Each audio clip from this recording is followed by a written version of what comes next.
Welcome back. We are getting ready to start off this Legends first week of playoffs, quarterfinals. I am joined today by none other than In the Trenches, our very own Valdemus Prime, aka Harmonica God, aka Daltini Linguini. I'm not sure if he's here yet, but we are starting the draft. We see an early ban coming out with Echo and the Thresh in response. The Thresh, making sense. Dorado Gaming Gamma support is hooked on plays. So, you always want to ban his namesake. You know that's a champion that he's very good at. So, why not get it off the table? Here was the Lilia ban, very strong champion right now. A very good jungle top lane flex, very effective top laner against, you know, either tanks or mobile champions that are not very good at, keeping up with the bouncing deer. Here was the Lucian ban, another good flex. All three of these picks so far are great flex picks. The Echo jungle mid pick. Lucian, we have another mid ADC pick, maybe not so strong mid, but still a strong ADC, especially with enchanters. Yeah, but I'm not too sure if Dalton is here yet. We are inviting him to the lobby. I'm just also making sure at the same time that he hops in time. But let's see what they're doing. Let's see what PUDS' last ban is here. The Zaya. Okay, another signature champion for Dorado Gaming Gamma. One of Leadin, if not Leadin's best ADC pick. But here we see the queen of bot lane coming in right now. The Misfortune, undoubtedly the best ADC in the patch right now. Great pick. Dorado Gaming Gamma really making a statement here. Picking up probably the best blue one pick you can get, not giving it to PUDS. Let's see what PUDS responds with.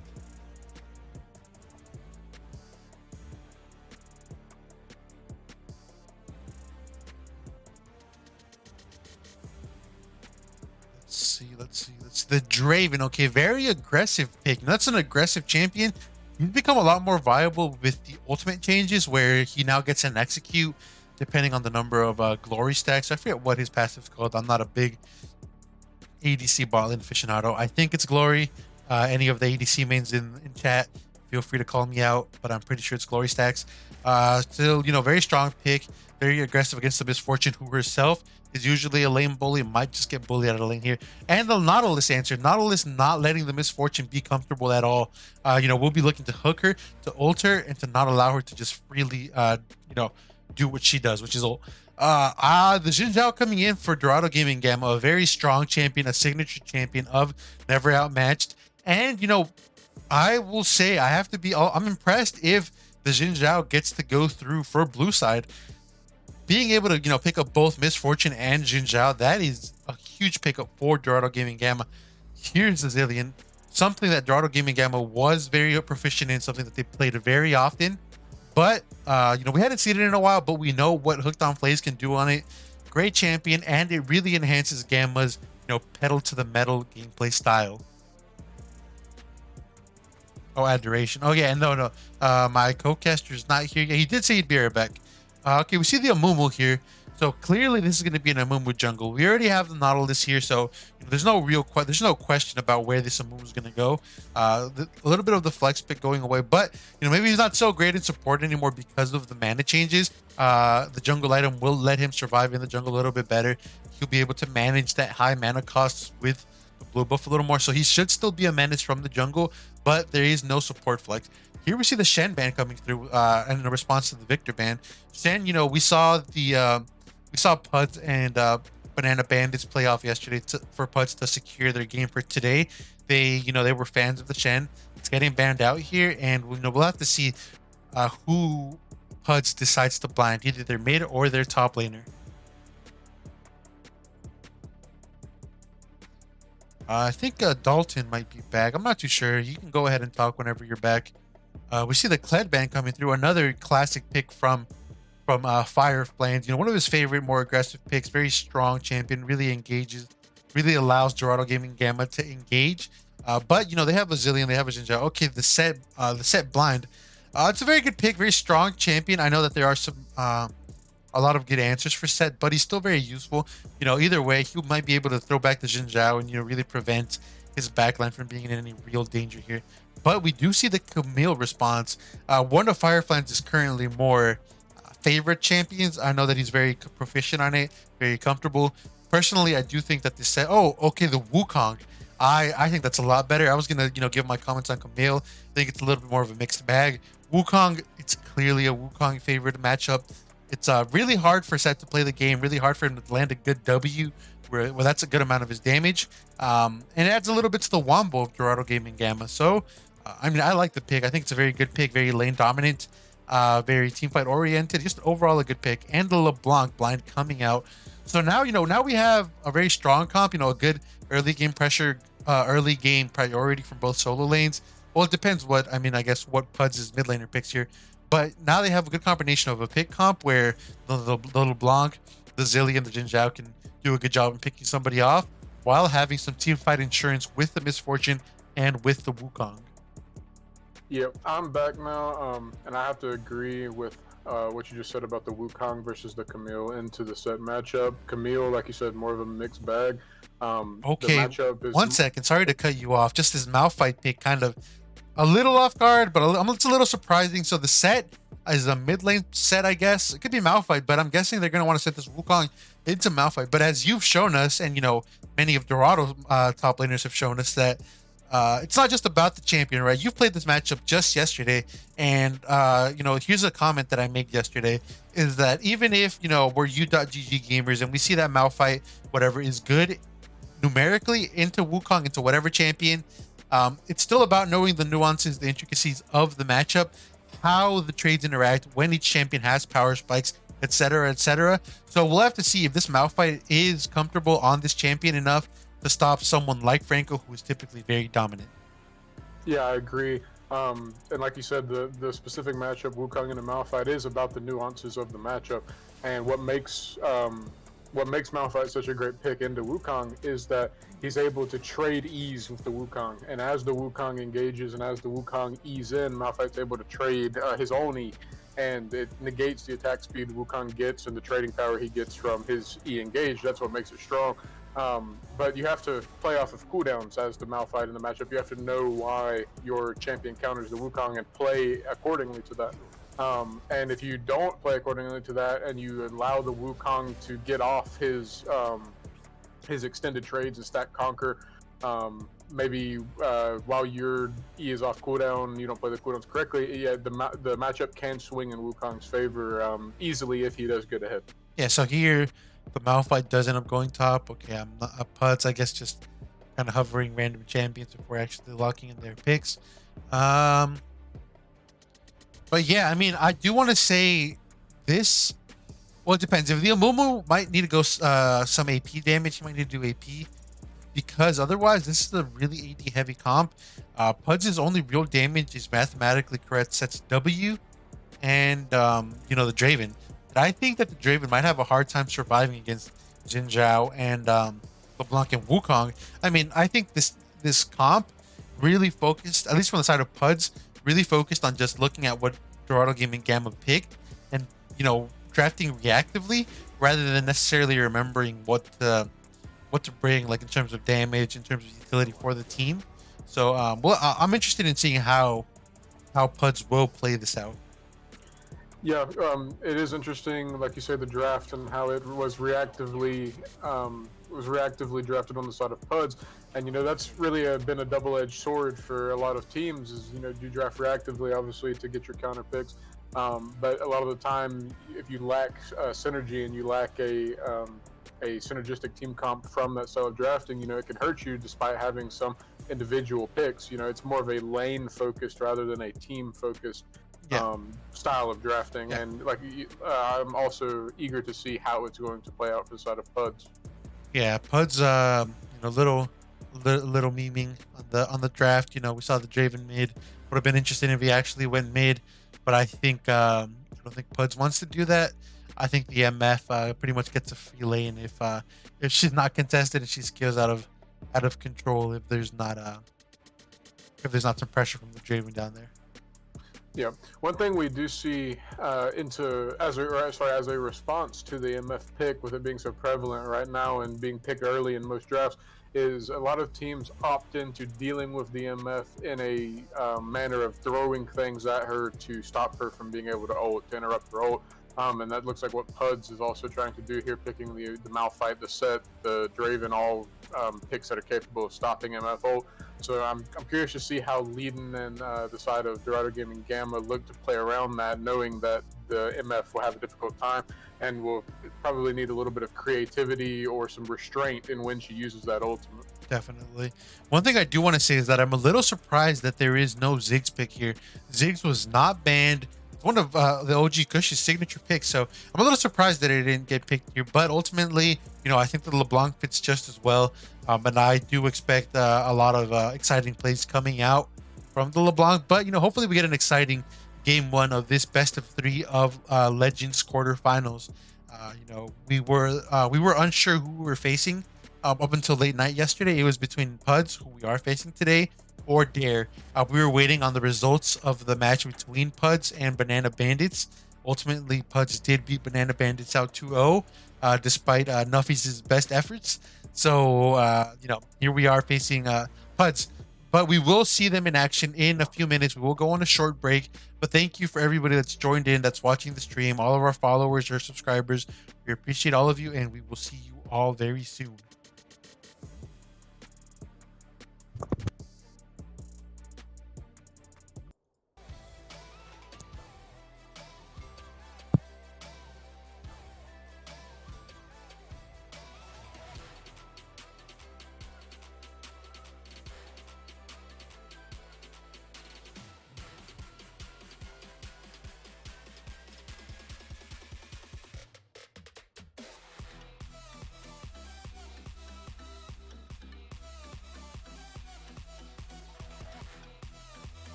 Fire makes the city so bright.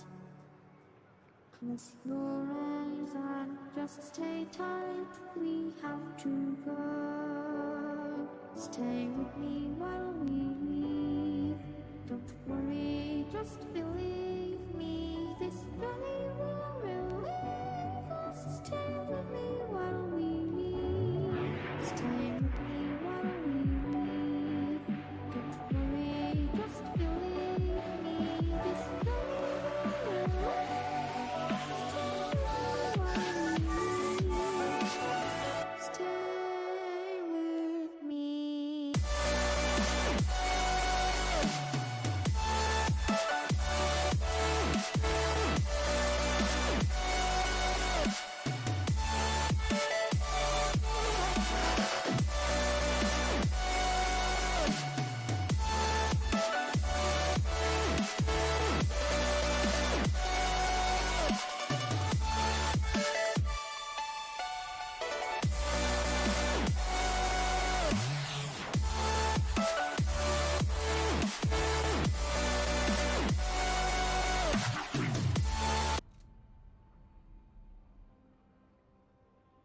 Okay, welcome back once again to the first week of playoffs between Dorado Gaming Gamma and PUDS. So once again, I am joined by Daltini Linguini, and here we go. Let's see. It looks like Red Side is actually opting for an early invade.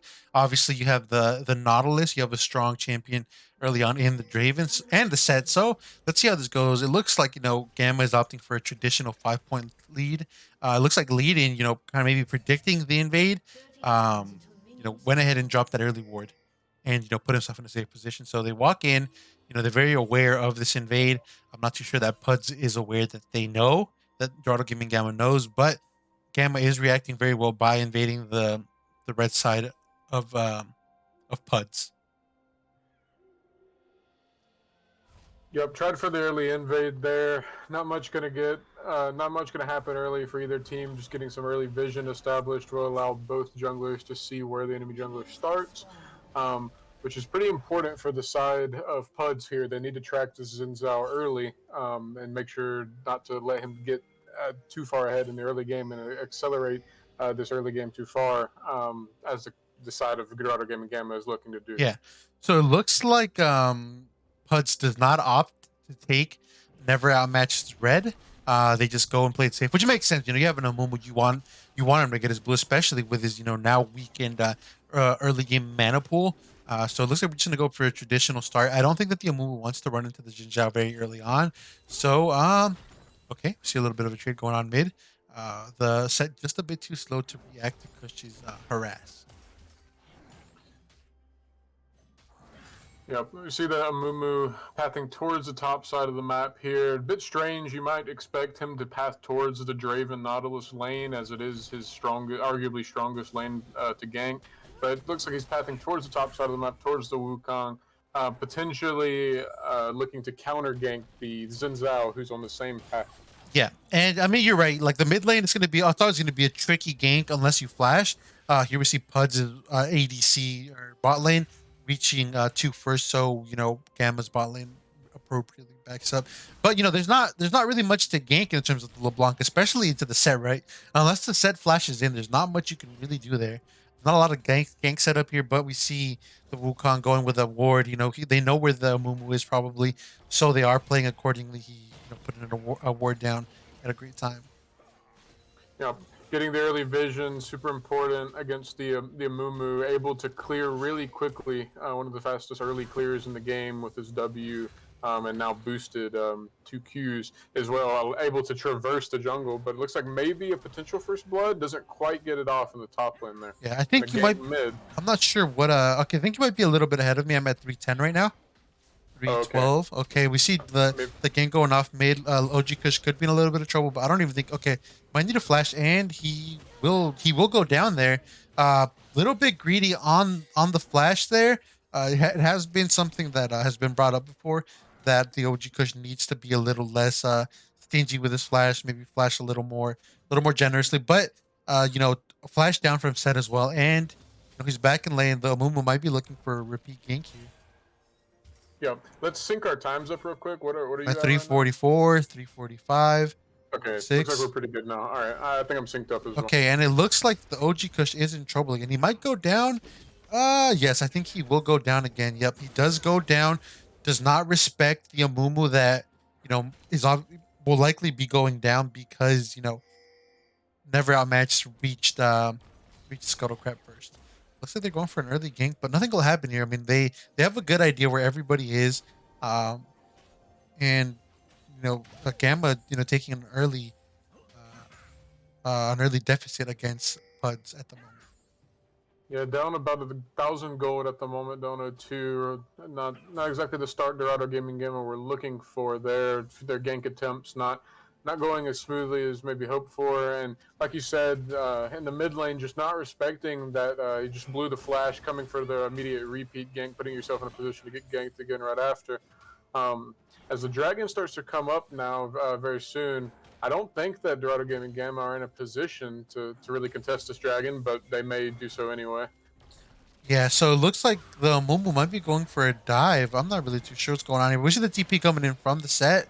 Never outmatched could be in a bit of trouble here. No, never mind, he's fine. I mean, they do get to burn the set TP. Nothing happens to the Malphite. That's always good. We see a bit of a gold lead racking up for PUDS. Oh, okay, we see. Was that a flash? Okay, we saw the Zillion flash. I'm not really too sure what that flash is about, to be honest. Kush could be in a bit of trouble here. Never mind. Okay, so the Amumu was here holding the wave for his set. So his set, despite his TP, does not lose anything. Yeah, it's good that they were able to get the set flash out and both get out for the side of Gamma. But unfortunately, it also did snuff out their gank opportunity on the Malphite there. That's now 2 failed or unsuccessful gank opportunities by never outmatched top lane. Not exactly what you're looking for if you're going to put some of your resources early game into this Malphite Wukong matchup. If you're going to put so many resources into it, you kind of want to see him get a little more ahead than this. But we'll see how the side of Gamma adapts to their early game so far, how they adapt. Yeah, so right now it looks like that CS deficit did even out down bot lane. Bot lane's doing fine. They're kind of holding their own. They did opt into an exhaust lane instead of heal. Firefly's having a bit of a rough time. This Malphite opted for a more aggressive pick with the okay. We see an engage going on here. The flash does go out. The hook does come in, but no, it doesn't land. He gets traded back. He's going to be punished by losing about half of his health. That's a great job from Dorado Gaming Gamma to respond to that attempted aggression from the Nautilus. But ultimately, the deficit's still really from the mid lane where the Amumu has kind of been repeat ganking. The Wukong could be in a bit of trouble here. If he overstays and he gets dove, I think the Malphite can escape. Yep, we have the Zinzao hovering though, so it's unlikely that they would get a successful dive off here. This is not exactly what you want to see from the side of Dorado Gaming Gamma early game with the comp they've drafted. You'd like to see the Zinzao making some more proactive plays than the Amumu and putting out some more pressure than the Amumu early game. But unfortunately, the Mumu has been able to get some successful ganks off early game.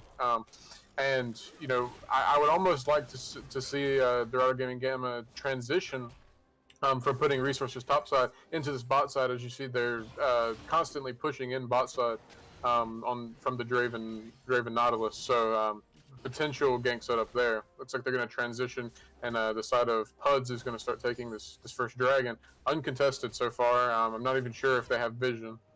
Yeah, I mean, I think they have an idea that they're there, but ultimately, like you said, there's not really anything for them to do. It's one early Earth Drake. I mean, it's not the best to give away, but ultimately, I always say, Ocean Dragon is my favorite first Drake. Yeah, they know we're never outmatched this. I don't think he's in any danger, but now they have an idea of where he is on the map, what he's trying to do. So it's a little bit difficult for Dorado Gaming Gamma to kind of maybe navigate through the game at the moment.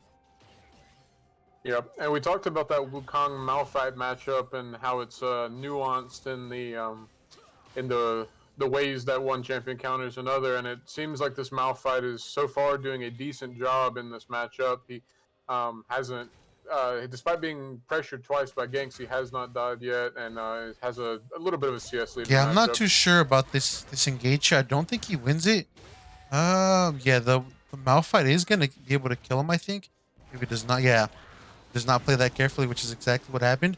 I think this set is in a bit of trouble, and he will go down here to the no, to Hook's bomb. Very unlucky. It would have been nice if the Jin Zhao got it, but again, bit of an aggressive play. I don't think that fight up top was necessary.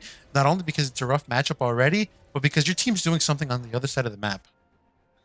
Yeah. At least they were able to pick up something, but certainly was not the best look top lane. One curious thing to note here is that the Malphite has opted into going Bramble Vest over Ninja Tabis as his first item. And typically you would do this whenever you're looking to fight the Wukong and you're not, as opposed to him coming on to you and fighting you, you would rather get the Ninja Tabi. And it cuts his healing from Conqueror early game. And as we saw there in the fight, despite having a fully stacked Conqueror on an extended fight, Wukong was not able to heal very much from this Bramble Vest. And one other interesting thing to note about the Malphite's build is that he's actually going somewhat AP. So that AP damage that you were talking about earlier in the draft that they potentially might have needed from the Amumu, looks like their Malphite might be providing Yeah, some of that. He's and the going in walls Amumu, trap. yeah, the Amumu will be dropping a lot of damage too to contribute. So you're right; they will be dropping the AP damage that they need. The Wukong having a bit of a rough time here. The Malphite is a rough matchup when the Malphite knows how to play it, and this Malphite definitely looks like he knows. It looks like the whole of Dorado Gaming Gamma is rotating up. It seems like they somehow they spotted him through the wave, so they're backing off. Rightfully so. They recognize they can't contest his Rift Herald, and now they're going to give it up. I don't think anything's going to really happen here. Okay, we might see a bit of an engage, but no, never mind. He's just going to walk away. Nothing's going to happen. I'm not really Yeah, too actually, Mhm. sorry, go ahead. Oh, go ahead. Go ahead. I really like that play from Dorado Gaming Gamma. They recognize that their top side of the map is not as strong, even close to as strong in the 3v3 matchup as the enemy top side of the map, and that they really needed to have all 5 members walk up to secure this Rift Herald. Had they not, it could have been potentially disastrous. Looks like we may see an engage on this Malphite Yeah, here, but but this Malphite will get is away. not in position. Yeah. Okay, and I think he will. Actually, the Malphite will go down here. Great. Okay, and I think Never Outmatched will be punished for his dive. He will go down, and it looks like the Amumu is he flashed pretty early there. That was an interesting flash, but ultimately, Certainly it an interesting. doesn't pay off. Certainly an interesting flash. Got a little bit of bloodlust. Will the Dravenar catch the Ooh, Wukong? the Wukong Not does quite. survive. That was a little close. That was a little dangerous. Had me sweating a little bit, I want to say. But ultimately, no dice. The Moon is a bit ahead. He is down in CS, but he is up a kill. He has a bounty on him. Let's see the gold differences. So never outmatched is still ahead in gold because of the CS difference. And it looks like Draven does have max adoration stacks, so we could be seeing some pretty good executions pretty soon. Yeah, you would expect, seeing that the Draven is max adoration stacks now, that you may have the Amumu looking to pressure this bot side here. Luckily, the side of Dorado Gaming Gamma does have their jungler on that side of the map to hover them in case they do. And with this dragon coming up shortly here, you'd expect that Draven would be looking to cash these stacks in before this dragon, and to get a good reset off, swing that tempo even further ahead from the side of PUDS. Yeah. So here, I mean, we can see the wards. You know, they have a good vision on Never Outmatched. They know where Never Outmatched is. They know that he's at his birds right now, but I don't think that they'll even be able to do anything. Momo might be setting up for a gank down bottom. I think they might be aware that they're looking to do something. You see some pigs going out. They have called out that the Nautilus is missing on the map. Never Outmatched does head bottom for a potential play. They might be recognizing that they're looking for something. Looks like we are going to be seeing a fight pretty soon. The Malphite and the Wukong both have TP. Actually, also the Yep. laners have TP. We can see a big brawl coming in soon. It could be a potential big fight about to break out. The LeBlanc does early roam down to the side of the bot lane here. Looks like it's about to start out. Yeah. And they flashed it, the Draven flashing right into the LeBlanc, and he will go down there pretty early. I think the Nautilus does go down. This is a big fight for Dorado Gaming Gamma. They engage on the set, trying to mathematically correct W. But I think he will go down. He does take the Zillion down with him before he goes down. I'm not too sure that he can get away here, and he will go down to Fireflies. Very good play, very positive play for Dorado Gaming Gamma, who took the initiative, and they cut out the bot lane before the big 5v5 even started. But Malphite this year, he does have his ult, and they probably will look to do a big wombo here. Okay, yeah, they will be in a bit of trouble here. Okay, yeah, the dive isn't going as expected. The Malphite is there, the Mumu is there, and I think that they will be punished here for it. Never Outmatched does get shut down by the Malphite. I think Leading will not be able to escape, and I think he will also be able to go down here. Let's see. I think of another Q lens. He's dead. Never mind. He can't catch up to Leading. Misfortune is just way too fast, but they will lose the dragon that they seemingly had earned a few seconds before. Yeah, it's a bit of an unfortunate mishap from the side of Gamma. They had a really great fight. They were the initiators. They were the aggressors on the fight. And most of the time, whenever you're able to pick someone off from the start of the fight, and then your TP comes out first, you almost always win the fight. But afterwards, going for the tower, trying to dive the Amumu, did not respect that the Malphite was also in the area. And like you said, now that they're going to give up the dragon that we had fought so much for, a little bit of a misplay, but it's not terrible for the side of Dorado Gaming Gamma. They do shorten the gold lead by just a tad. Never Outmatched could be in a bit of trouble. You're sorry to cut you off there, but okay, never mind. It was just a little standard warding trip made by the Nautilus. They are putting some pressure mid. The OG Kush could be in a little bit of trouble if he gets caught here. They drop the Rift Herald. They're trying to stop it from crashing into the tower, which I think they will succeed in. But we might see a fight happening here soon. Okay, so Xin Zhao does go in. They do go in on the Draven. The Draven does get away. I think Nautilus will die here. I don't think he needed a hook in there. I think he was fine. They're calling out to the set. He's rotating down. The set does... Okay, they do go onto the set. I think the set does get away here. He does have flash, but okay, never mind. They engage on the set. Okay, a bit of a fight going on here. Big stun dropping. Okay, they pick out two of the teammates. Malphite is on his own. Malphite will go down, and Malphite does go down. Great job from Dorado Gaming Gamma to respond here. They picked off the team like one by one. They didn't let them just set up the big 5v5 fight that they wanted, and it paid off. Yeah, that was a few mishaps happening from both teams here in just repeat succession. PUDS had not reset from the fight that they just had bot lane from getting dragon, and they just seemingly started to take the fight again with Dorado Gaming Gamma. There, as you said, coming in one by one, not comboing anything together at all, one member after the other. So yeah, really good pickup from the side of Gamma. They actually completely closed the gold deficit and now have a gold lead by about 800. 700, yeah, a little 700 gold lead right now, and very interesting build from the Malphite. He's opted into the glacial, or into the what's that item called? I forget what it's called. Everfrost. The Everfrost. There's so many ice-based items that I forget what they're all called. The Everfrost. I think it's a little interesting. I think that he has good enough, CC, even though the Q is just a slow, when it's maxed out, it's pretty much a stun, right? So, um, I think I would have Yeah, opted for maybe a Ludens, maybe go for a little more damage, get that mythic, AP penetration rather than the just bonus AP that the mythic effect of the Everfrost does provide. yeah, it's certainly an interesting choice from the Malphite. I'd assume the reasoning for it is that his team already has plenty of frontline with the Nautilus Yeah. set and the Mumu, and he needs to provide a little more AP damage. Okay, and we see the fight Sacrifice going makes down it in here. go. They go onto the Malphite, who they know is not very tanky. They do get his ult out, which is very good. That's a big part of PUDS' fighting power. And now that's gone. Now they are uncontested for this second Rift Herald, which is the second Rift Herald is a little underrated and overrated at the same time. I think right now it's in a good position to grab it, especially ahead of the next dragon. I think it's a Fire Drake, yeah. So they get a good Rift Herald, and they may be able to push in the middle wave, get 2 towers while maybe PUDS does not react appropriately. Yeah, normally, like you say, the second Rift Herald is a bit undervalued. It's not generally seen as a very important objective, but I do want to make the point that there, for either side of the game. Well, hold on, let's see here. There's a fight breaking out top lane. Okay, Firefly's very aggressive here, but he does have the Zillion ult, which he doesn't care if he dies here. And I think that's why they picked the Zillion here. They don't have to be worried about. Okay, we see the Nautilus flash coming out to the Malphite, and Nautilus do flash. They do get away. The set, here's trying to get in a fight, but the set might find himself caught out here a little bit. Okay, the set does go on to, the big W coming out, but none of the true damage hits, and he will go down without taking anybody with him. I thought he was in a bit of danger here, but ultimately he was unable to do anything, and his death was in vain. Yep. So yeah, another good fight from the side of Dorado Gaming Gamma, again being the aggressors here, able to pick out the set after he overextends. But the point I was going to make about the second Rift Herald is that, while it may sometimes be an undervalued objective here, neither team up until that play and before that play had taken a single turret, and both of the first towers were taken on that play there, bot and top trading. And I would have liked to have seen a play from Dorado Gaming Gamma where they used the second Rift Herald to break open multiple towers with a big 4-1 or 5-man push here.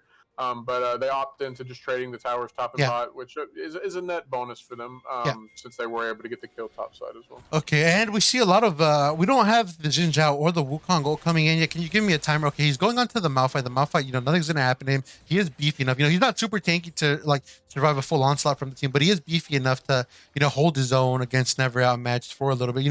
Long enough for him to get away. We see some of the big ults coming back up. The Xin Zhao ult is almost up for this fight, so both teams will be at full power. The Driven ult is not exactly there yet. The Dragon is about to come up. Can you give me a Dragon timer really quick ahead of this big fight?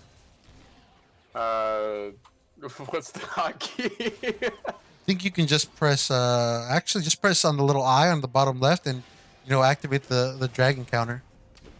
Okay, we see the Amubu kind of go in here. I don't think he meant to go in. I think he meant to get on in on the and he flashes onto the backline. Oh, and the backline does get ulted. He gets ulted on by the MF. The MF is in a bit of trouble here. He gets jumped on by the Malphite and by the Sebo. Here we see the other fight going on. The sides of PUD, they left their backline and now they're getting punished. Okay.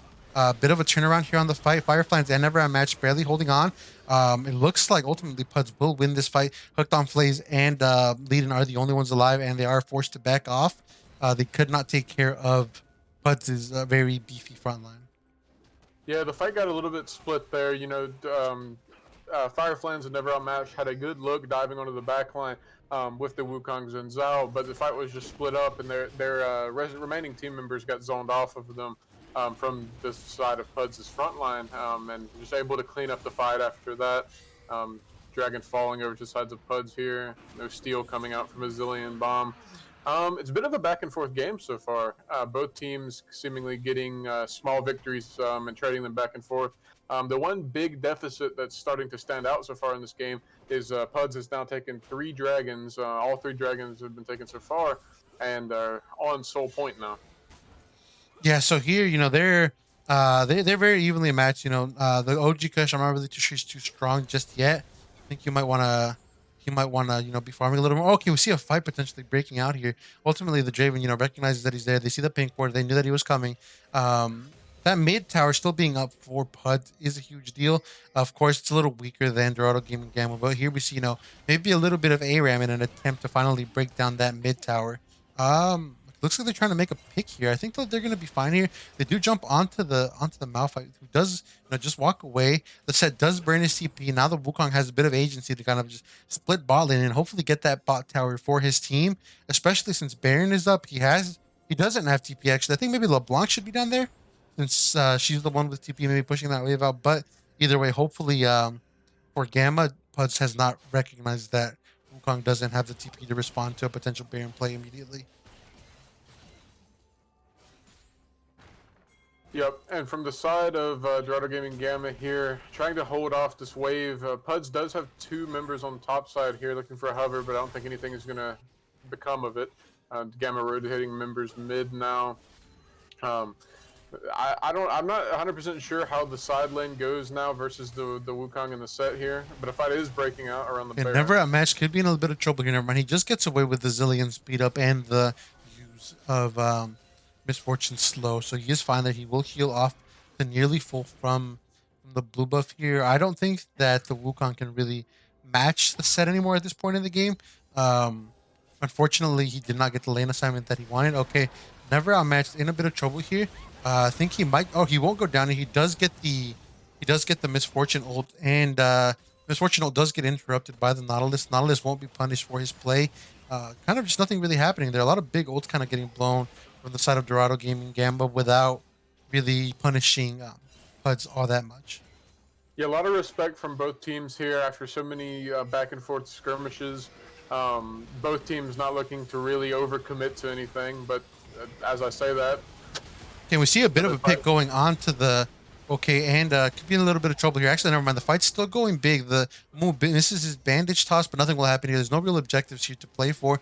The set does go down, but Dorado Gaming Gamma is not really in the position to continue with the fights. Yeah, as I say, neither team wants to commit. The set does get a bit caught here, and both teams still looking. This fight has not ended yet. Both teams on the flank here, the Zinzao and the Nautilus. Okay, and they look for the ult there, and no one goes down. Then the LeBlanc, manages to get away from the Draven ult. The Draven has not been able to pick up a kill yet and really snowball into the mid game monster that he could have been. Maybe it's a bit of a ticking time bomb for the Draven to kind of get to where he needs to be, because eventually he gets to the point where he doesn't really have a passive. You see the engage going on to Never Outmatched. Nothing's gonna happen here. Just the Zillion ult getting burned. It's fine. Okay, just go back in. He's not really scared of the Draven. Actually, maybe he should be a little bit scared. But the Draven actually he will go down here too. Never Outmatched. And we see the TP coming in from the LeBlanc. They go onto the Nautilus. Nautilus will also go down. I think this is a very good play for Dorado Gaming Gamma. They can either opt into the Baron play or break down this tower. I think they just simply break down this tower. Very easy here. Now the set doesn't have his E anymore. I think they could go on the set here without many repercussions, but the Amumu and the Malphite are waiting around the corner. The Malphite does not have his ult. Yeah, so one thing I want to talk about after that, that beautiful fight from Dorado Gaming Gamma, is gold dispersion on both of these teams. As we look across the scoreboard here, we see that most of the gold for the side of Dorado Gaming Gamma is on their Zinzao and on their Misfortune. And for the side of PUDS, most of their gold is on their top side. Oh, a potential engage from set on the Baron here. And the set will go down here, but the OG Kush does eat a very big, and a big ult from the Amumu. But I think it will be in vain. Nobody will go down. Leadin does get executed by the Draven ult. Probably a big cash out for the Draven. The shutdown, the duration stacks. Very big play from him. Looks like they will go down for the Dragon. The Dragon is theirs for the taking. They have no jungler. Oh, and, OG Kush gets caught out, but not before the Zillion ult goes down. I think Draven is in a bit of trouble. He will go down as well. And I think the Nautilus will go down for trying to save his Draven. Very good. This is great for Dorado Gaming Gamma. There's a lot of kills going their way needlessly. Just a few moments ago, they were only up 1,000 gold. Now they're up around 5,000 gold. This is a very good sign for them in what was previously a very evenly matched game. Yeah, and again, I want to go back to like I was just saying, the gold dispersion. The side of PUDS, all their gold is on their top side of the map, on their Malphite and their Amumu. Really not where you want it from the side of PUDS. You'd like to see most of that gold on the Draven being able to snowball his lead, like you said, but he's just not very strong at the moment. And from the side of Gamma, all their gold is on their Zinzao currently. And we've seen from the last 3 skirmishes and fights in the mid lane Baron and around Dragon, from this team that the combination of Zinzao and Zillion in these team fights is really difficult to kill. With Yeah. Zinzao's current build in the meta being Gore Drinker Sterix, combining that plus his ultimate, not taking damage outside the ring, as well as the Zillion ult, is making him extremely difficult to kill from the side of PUDS, who is already a team lacking damage. Yeah, and here looks like you're saying, Never Outmatched does not care. He will go to any lengths to try to get onto this Draven. He knows that he has, his Sterax, his Gore Drinker, and his Zillion passive. Okay, we see the bit of an engage going down here. Nothing will happen to him. The Amumu, going a little deep, but ultimately, here we see the Xin Zhao. Okay, the Xin Zhao will finally go down here. Okay, we see the backline struggling a little bit, but I don't think it will matter. Xin Zhao does go down, but at what cost? I think the fight's actually pretty even, but the Wukong does show up a little late. Ultimately, the Draven does go down. Unfortunate. I think that fight could have been a lot cleaner for Dorado Gaming Gamma, but they do win it at the end of the day. And I think that the fight might go down here. Okay, and he does go down here. I think they're fine. Okay, it was a little close. I think that the fight could have been played out a lot cleaner. Very unfortunate that that so many Dorado Gaming Gamma members went down, but PUDS did a good job to turn what seemed to be a very bad fight around. Yeah, it was certainly a bit of a scrappy fight there from the side of Dorado Gaming Gamma. Initially looking to engage with the Xin Zhao, and Xin Zhao blowing a lot, and the Zillion also being blown on the Xin Zhao to save him. With like you said, a counter engage from PUDS there, which was able to take down a few members. But the fight just got so extended, so split up, and eventually Dorado Gaming Gamma's backline did kill the front line of PUDS, and the Wukong came in to clean up there. So overall, an ace from the side of Gamma, now up almost 6k gold here. Yeah, and I think we're seeing an Infinity Edge coming in for the MF. And she's dropping a lot of damage, but I think I would have liked to have seen a Lord Dominix instead of maybe the Collector. I know that the Collector is an okay item into tanks because sure, they effectively have 5% less health when you're executing them, but ultimately, you want that real tank shredding to get through the Malphite, through the Set, and through the Amu, who all have, a good amount of armor and a lot more health than the Misfortune. Yeah, I have to agree with you there on that. I would also like to see one, ideally as this current item being built, but if not, then by the next item being built here, would absolutely be a gold efficient item for the MF to pick up here. Like you said, every single member on the side of PUDS here has been building some extent of armor, and some of them have opted into almost every item. It looks like the OG Kush could be in a bit of trouble. He did burn his his blink, and now he will go down here. Unfortunately, there's not a lot of vision. Maybe he shouldn't be pushing up so much when him and his team have not established vision for themselves. But it looks like Dorado Gaming Gamma will respond by attempting to take down the bottom tower. It looks like Never Outmatched is getting in position to pick off anybody that dares to try to hold this tower, or he's not even going to let him get through. Actually, he just dives onto him. I think the Draven will go down here, and the Xin Zhao is still going in. Ultimately, the Draven does get away, he exhausts away. The Xin Zhao is reviving at the moment. They eat a big Misfortune. Even though he doesn't have all that armor shred, he still gets shredded. The Xin Zhao does go down in this fight, but it's a 1-for-1. The Set does have the big flank coming on. I don't think that Leiden can get away here. I think Leiden will go down, and Leiden does go down to the Draven. They funnel the kill to the Draven, and now he's let's see how much gold he has. Actually, he does have a sizable gold lead over Leiden, almost 1,000 gold over Leiden from those big adoration stacks and from those shutdowns, as well as the Collector procs giving more gold. One thing I do want to say. Oh my God! Sorry to cut you off. He just one-shot that Malphite. I just needed to say that. Okay, go on. Sorry to cut you off. No, you're right. He absolutely got taken to the barbershop there. One thing I do want to say is I like the idea from Never Outmatched here, zoning off from the tower. But I think that he may have just went a bit too far. The synergy between him and Hooked on Flay's Zillion here has been really effective in being able to keep him alive. And being able to extend these fights and prolong them. But I think that he went a bit too early. He really needed to focus on the goal there of getting that tower and then being able to have the follow-up from the MF coming in after taking. But here we see the Dragon fight coming in again. Nothing's really going to happen just yet. Okay, the Wukong looking maybe to go in since they know that the Malphite is not up yet. I think that's a good idea. Maybe you look for a fight going on here. The Wukong has a good angle for a flank. I think we maybe look for a fight before the Amumu. Oh, no, the Malphite doesn't even come in. Okay, it looks like they're still going. I think this is a bit of an awkward fight. It's a bit of an awkward position. I think, okay, Fireflies does have the stopwatch. He will get away. The Mumu gets, okay, a lot of, very disconjointed fight, and nothing will happen here. Okay, oh my God. So the big big ult. It doesn't really kill anybody just yet. That was a big fully stacked ult, and nobody dies just yet. Never outmatched is still alive, and I think. Oh, okay. So the Draven does go down, the Nautilus goes down, and now it's the one-on-one between the Wukong and the Malphite. I think that Dorado giving Gamma. Okay, they don't go for the finish here. I thought they would walk straight up top and look for a finish angle here. I don't know if they have the time anymore, but I think that they will try, or at the very least, go for an inhib. Never mind. We see the Wukong. Okay, the blast plant. I think they pinged them. I think they wanted that blast plant to move over faster. I'm not too sure if they'll be able to end. I think they should be actually. Only the Mumu will be up without an ult. They can easily kill him. I think this is a win for Dorado Gaming Gamma. Ultimately, very big fight from them to win that. It was a very sloppy fight from PUDS in response as well. And I don't think that they will be able to stop them here. I think this is game. And yes, for game not before the OG Kush goes down. But game okay, and we see a little bit of all chat and keep emo from Fireflies. I guess the Malphite was being a little disrespectful in lane. But game one does go to Dorado Gaming Gamma. What are your thoughts on that game one, Mr. Daltini Linguini? Well, it was certainly a scrappy game. I think that's fair to say.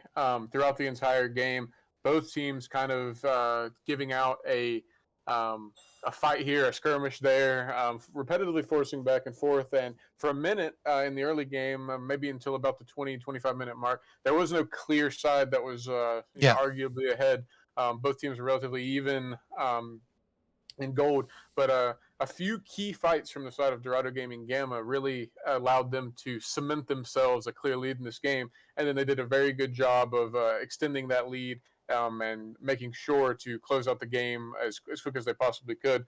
I really think that from the draft of that first game and looking going forward, the side of PUDS has to figure out a way to deal with this Zenzao and this Zillion. If they give Never Outmatched and Hooked on Flays that combo again, it did wonders against their team. They were not able at all to kill it. And, there's a few different ways that they may be able to get around that outside of just straight banning it out.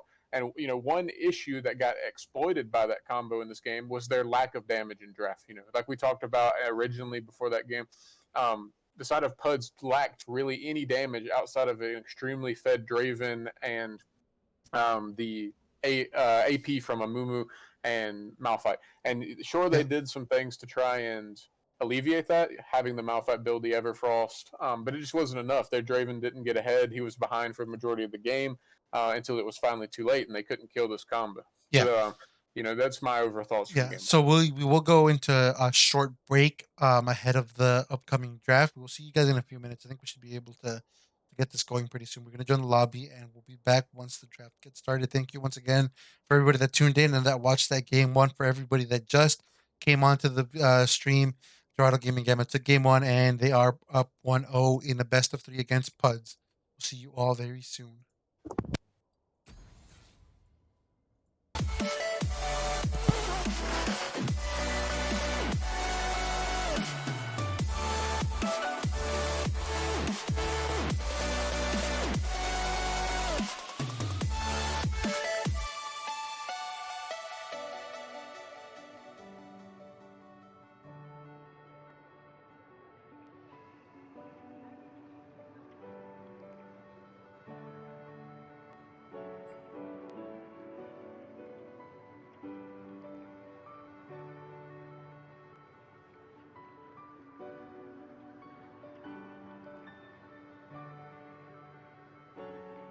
Stay with me while we leave. Don't worry, just believe me. This journey will relieve us. Stay with me while we leave. Stay with me while we leave. Don't worry, just believe me. This journey will relieve us. Stay with me.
don't care, no, you don't care, no.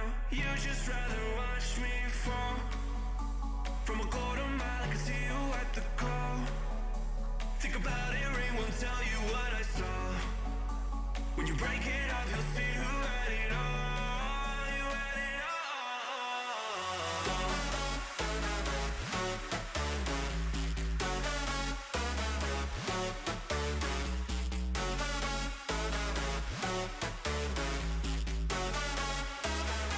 You said you wanted to fall into oblivion. Forget about the world we're living in. Fall into oblivion, oblivion. Oh, go in. Fall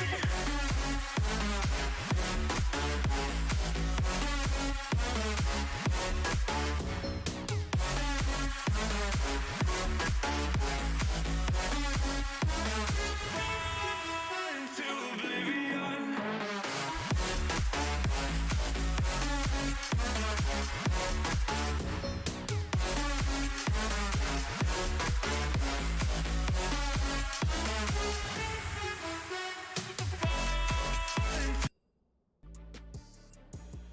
Welcome back. We are here once again for this draft for game 2 between Dorado Gaming Gamma and Performance Unenhanced Ducks. Joined once again by none other than Mr. Harmonica God, Dalton. Welcome back. There's a harmonica. So we see the Echo band coming out again, the Darius band coming out in response. You know, same old from last game. The Thresh was banned first by PUDS. Maybe they leave it open. Maybe they ban the Zilly and the Jinzhao. Whatever. We'll see what's going on here with both sides pretty soon.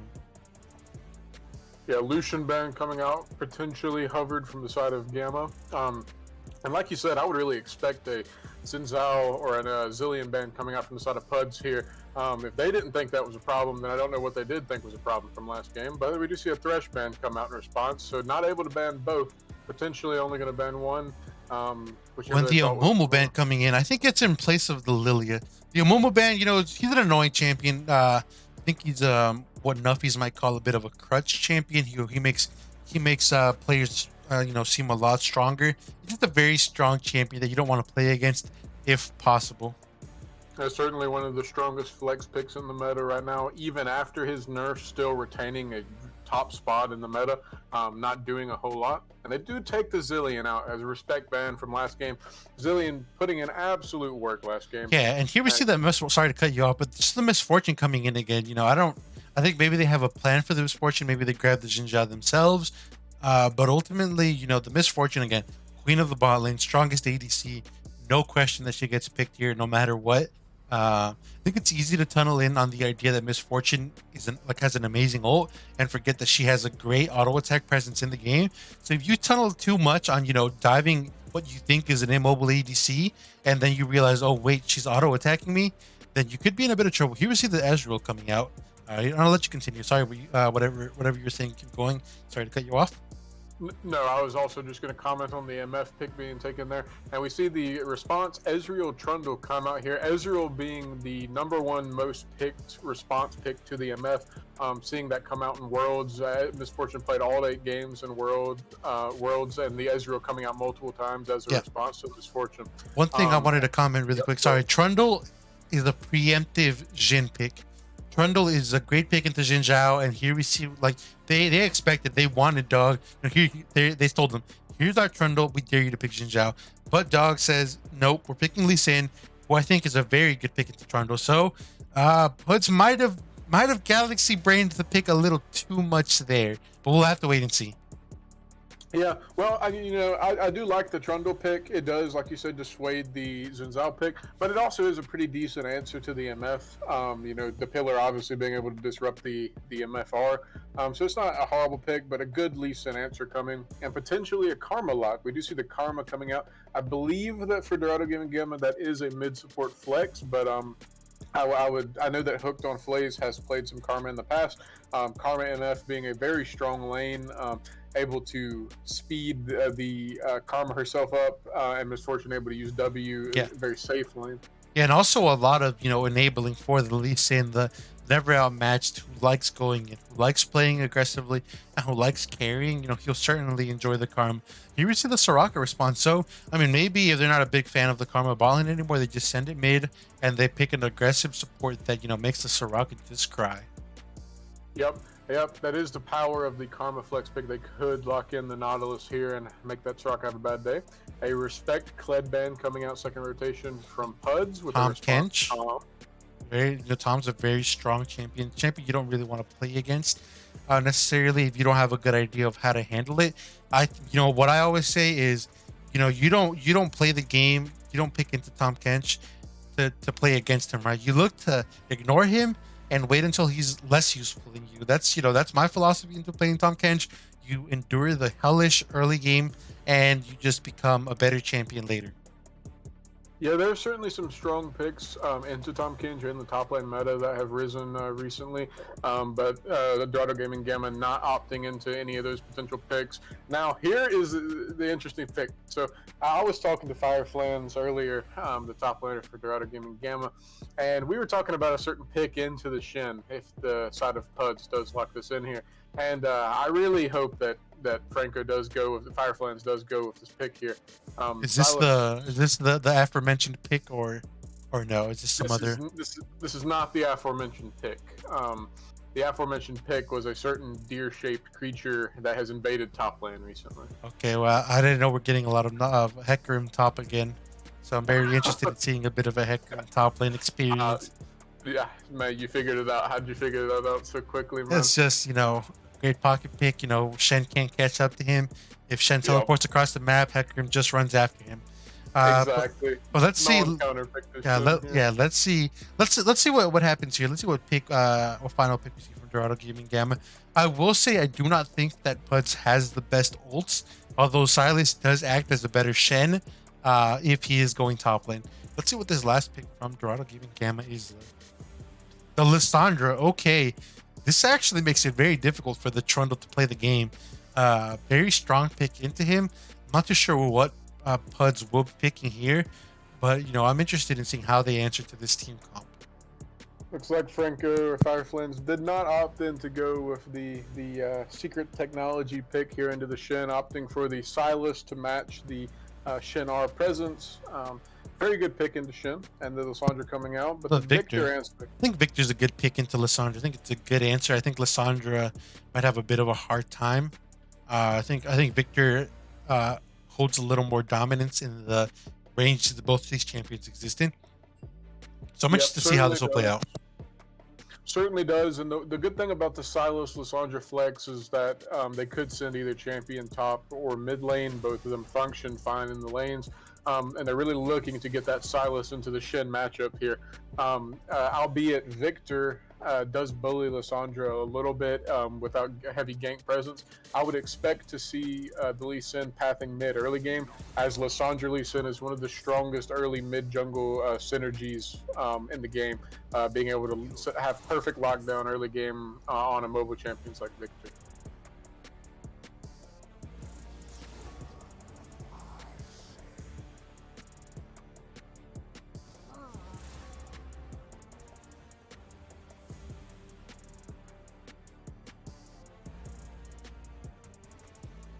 What comp do you prefer here from both sides? Apparently, I was muted, just kind of talking to myself. So, I was wondering what happened there. Yeah.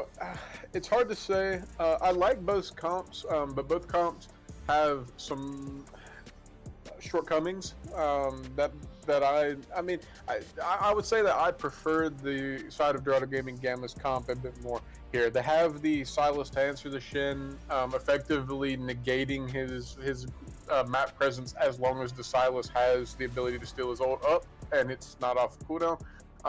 The shortcomings from the side of Dorado Gaming Gamma's team is that they have no really clear front line. I mean, obviously the Lee Sin will build the Gore Drinker, he'll build the Sterix, but they have no hard frontline tank, whereas the side of PUDS does have the Trundle, does have the Shen as well. The one other thing I like about Dorado Gaming Gamma's comp is that they have the ability to hard engage with the Lissandra, with the Silas, with the Lee Sin, and Karma speeding all of those champions up, but they also have the ability to disengage, the same respect as Karma shields all of them out. Lee Sin is able to kick champions off of his carries. Lissandra obviously has great disengage. From the side of PUDS, there are some redeeming qualities to their comp, like the Ezreal Soraka, super very safe lane, and the Trundle is able to put some kind of pressure on these side lanes. Yeah. But I don't really. They almost are struggling from the exact same problem that they did last game, where until late game, until Victor has 3 items, they're not going to have any damage. The Ezreal won't have a ton of damage unless he gets ahead. The Trundle won't have a lot of damage unless he gets ahead. The only hard damage that they're going to have is going to be in the late game. So the side of PUDS really is looking to scale and to make it to that late game and have drafted a very safe draft accordingly.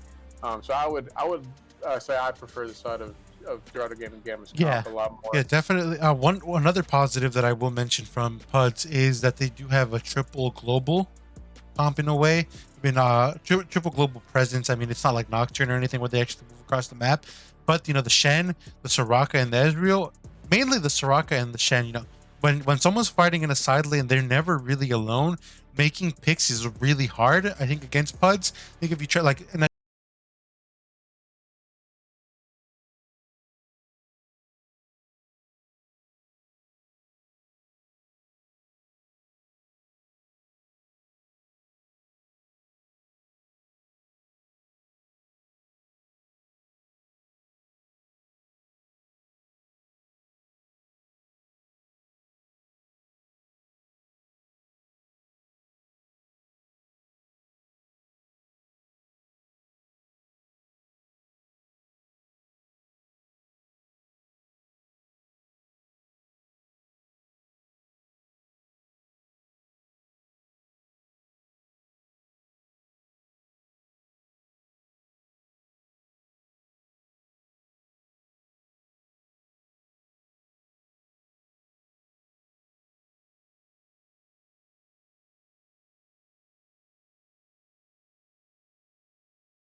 I would say maybe Set of Gamma has a bit more kill pressure, but they are the ones to back off first.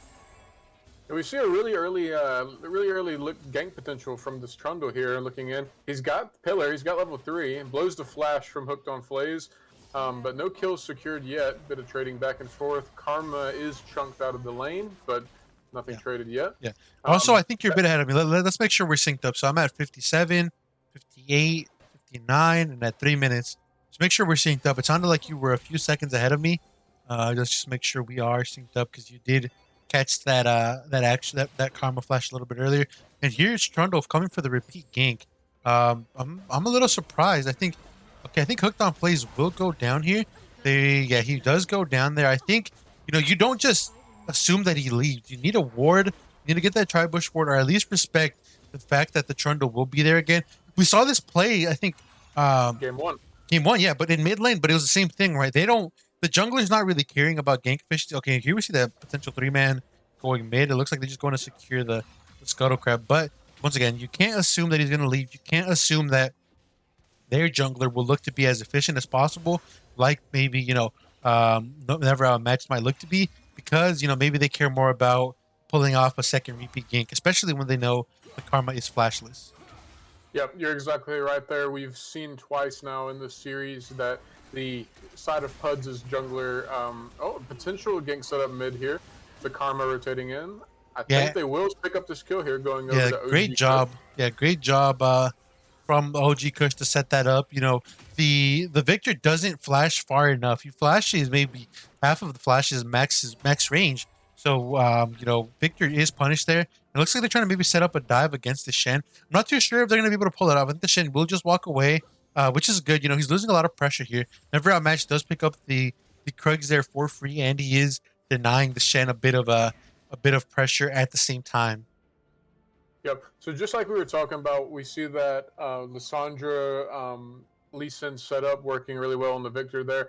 Despite his bit of a missed flash there, the combo itself, the Lissandra EW into the Lee Sin follow up was really good, and a perfect roam timer as well from Hooked on Flays off of that reset from the fight bot lane. Yeah. Coming straight mid, securing that kill over to OG Kush early. Yeah, definitely good job on him. It looks like they've recognized maybe that he's doing the dragon. Not too sure if they know that the dragon's being taken at the moment. Once again, it's an earlier Earth Drake. It's not the worst thing to lose. Sure, it's always nice getting the first Drake, but hopefully we don't see Dorado Gaming Gamma in a position where they are, fighting for soul point at every dragon they contest. I think that they need to be a little more careful this time around, even if they manage to get the Rift Heralds. Oh, and the Shen being dropped dangerously low here. I don't think that he will be punished, but he will be forced to back and maybe TP back to lane. He is down 19 CS at the moment, actually. Almost double CS difference between the top laners at the moment. Yeah, so you can tell from the trading patterns in the top lane there between the Sylas and the Shen that the Sylas is doing the most popular max here on Sylas after his slight changes over the recent patches, which is maxing a couple points into Q early and then going straight W. Allows you to trade much more effectively against these melee laners in the top lane. Yeah. And is Q really doing a And lot we of see damage. a potential little 4-man going down here. They are very well warded, so nothing will happen here. There is a ward in one of the bushes. They probably did see the rotation because of those great, hallway wards throughout the map for PUDS. But now, in response, Dorado Gaming Gamma has done a good job to set up vision for their own bot side. That Trundle might be looking for a top lane game pretty soon, although the Sylas is, okay, we see the Sylas. Okay, the Sylas does go in here, but he is answered by the Shen. I don't think the Shen will be able to do anything. I think they just get away here free. Never mind. The MF does go down, and Fireflies does burn his flash, but he will get away also. The Victor is on his way, but I don't think he'll be able to do anything unless maybe the Shen flash taunts. That might be a play for him, but I guess he backs off. They realize it's a dumb play, and positive play for Dorado Gaming Gamma overall. Yeah, it was a super proactive play from Fireflies there. Majority of the time you see the Sylas stealing the Shen R in response to the Shen R-ing to get to the fight as well himself. But that was a really proactive play. Stole the Shen R first and was able to assist his team, making it a 4-man dive there. Oh, we see the Trundle actually making his way. So, although it wasn't exactly a Hishinshin TP, it is a bit Hishinshin-y in that the Trundle is already on his way there. Fireflies could be in a bit of trouble here. I think he will go down here, actually. He is too pushed up. He doesn't have flash. I don't really see him escaping this here. Oh, and he misses that. Oh, okay. We see the Lissandra coming through. Actually, the Lissandra will save him. The Shen might actually go down as well. Oh, and the Shen, I think, will go down here. Never mind. The Shen does flash away. OG Kush himself might be in a bit of trouble here. He does have to flash away. He does so rightfully, and he survives. A very good play from both sides to really disengage a fight that was, initially going for the other team. Yep, that was a good play from both sides. It's a bit unfortunate that OG Kush had so little mana as he did whenever he made that teleport save. Had he a little more mana, they may have been able to finish off that Shen with another Q from the Lissandra. But both sides expending a lot of resources there. The one thing I will say about this play is that the Shen... Oh, and a quick solo bolo coming out from Franco. They're really good awareness of the strength that he is currently at against the Victor there. But the one thing I will say about that play that was just made top lane is that it forced the Shen out of lane, and Fireflans was able to stay in the lane for an extended period of time here. So despite making a cross map play and despite repetitively moving in and out of his lane, he's up almost 50 CS in this lane. He's 70 to 26 here. A tremendous gold lead on the side of the top lane as well. Yeah, one thing I wanted to say really quick is that the Victor did two things very poorly. They're obviously staying in a disrespectful range of the Silas when he has no mana. So that was the first mistake he made. But the second mistake he made, obviously, on top of dying, which is, I guess, is the result of his death, is that the Shen couldn't rotate properly. It looked like the Shen was going mid, not necessarily to avoid the Silas, but just good lane rotation. My mid lane is already up there. I'm gonna go catch the wave mid. But instead of doing that, now the Shen's even more behind you. He missed that wave mid, he missed the wave top, and his top laner died. And now, the Shen is behind about 40 CS, a kill. And let's see the gold difference. There is a gold difference of about 1,200 between the top laners at the moment. So pretty rough series of event for this Shen, who I'm not sure will be looking any better anytime soon. But the Trundle is going for a bit of a lane gank here. The Mantra does get burned there. Okay, never mind. The Trundle gets a little too eager here, and they do walk away. Yep, I have to agree with you on that point that you made about those rotations there on the map from the Shen. One word commonly thrown out to describe that, is a lot of teams say that they're going to perform a ladder. But a true ladder or a true covering of all the lanes during a play like this requires none of the laners to die, like you said. So Yeah. Victor dying there kind of destroys that ladder for the Shen and puts him even in a worse spot. Yeah, and I mean, the Shen, I think, did the right thing by going mid. That was the right call. He's not letting that CS go to waste. But like we said, unfortunately, his Victor will go down. It looks like they're setting up a dive for the Shen here. I don't think the Shen will go down here. Or, he will get out. He does go down. Ultimately, the Soraka is burned, but it's not enough to save him. And he will go down. Great rotation from the OG Cushion. It looks like they just picked up Rift Herald, so looks like they might just go for a double tower. Oh, never mind. There's no Rift Herald takedown. I don't know what I'm talking about. Oh, actually, no, I do know what I'm talking about. Yeah, they might go for a double tower play here, which is really great for Dorado Gaming Gamma. Yes, I would completely agree with you there. That Rift Herald play did get taken down and is going to be used for this play here. Albeit trading the dragon, this is not very substantial. Even though the side of PUDS does go up the first two dragons here, the swing of gold for the side of Dorado Gaming Gamma is really substantial here, up over 4K gold now. Yeah, that was about a sorry to cut you off, but that was about a 4 kill worth of gold swing, right? The plates that they got, the two towers, the inner the inner outer lane tower, side lane tower, those are worth 600 gold a pop. That's a lot of gold being transferred for Dorado Gaming Gamma, who are ahead almost 6,000 gold at 11 minutes. That is a huge lead. Huge. Yeah, it's an absolutely tremendous lead that they've been able to stack up through really good macro. I mean, if you look across the board here, from the side of Dorado Gaming Gamma to the side of PUDS, every single matchup that matters for farm numbers is ahead significantly. The only one that's really even close is the jungle with a 10 CS deficit, and even that is particularly bad considering how active this Lee Sin has been across the map. Yeah. And every single lane that matters with the carry position is up a good chunk of farm here, which obviously adds to the gold lead, totaling for just an extreme lead across the map for Dorado Gaming Gamma early. Yeah, Firefly's going in for the Shen again. I'm not too sure the Shen can get away here. Even if he taunts him, I don't think he can get away. I think actually, never mind. He does. Never mind. The rest of the Dorado Gaming Gamma team is going down to to finish off the Shen. The Shen will go down here. And the kill goes to never outmatched. I think it's good that we're getting some gold onto never outmatched, that Dorado Gaming Gamma is doing this. You kind of want to spread the love, make sure that all of your teammates are ahead, so that way if one of you dies, it's not the biggest deal. All the gold wasn't on you, and there's still someone with that's dangerous on the map. Yep, certainly the way to go about it. Maybe a potential dive mid lane here. Again, we see this Lissandra set up into the Lee Sin follow-up. Goes a bit Ari for the side of Gamma here, but maybe able to clean it up with the Silas coming in. Yeah, I want to say that was a little bit sloppy, but ultimately it worked out. It looks like the Trundle is going here. I'm not sure that he can 1v2 them here. They just trade. Okay, and we see the Shen coming in, but I don't think he'll be fast enough. And he does go down here. The Trundle thinking a little too highly of himself, and he gets immediately turned on and popped. Yep. Very good proactive play. Yep, we saw the power of Silas R come out there and its versatility. It can be used for so many different things. And in that particular situation, it enabled the Silas to go back onto the Trundle despite being low HP by just taking all of his resistance and taking no damage. Yeah, the Trundle, might have thought he was tough. He was, I'm tanky, I'm Trundle. And then all of a sudden, he gets 25% HP percent damage. He loses part of his resistances, and now he's a squishy boy, and he gets destroyed by the Trundleized Silas. Yeah, he thought he was monster till he was monster. Yeah, yeah, he thought he was monster. He thought he was monster. We see him rotating back up top lane here. Shen is on the bottom side of the map here, covering for his Victor as he's pushing out the top side of the map.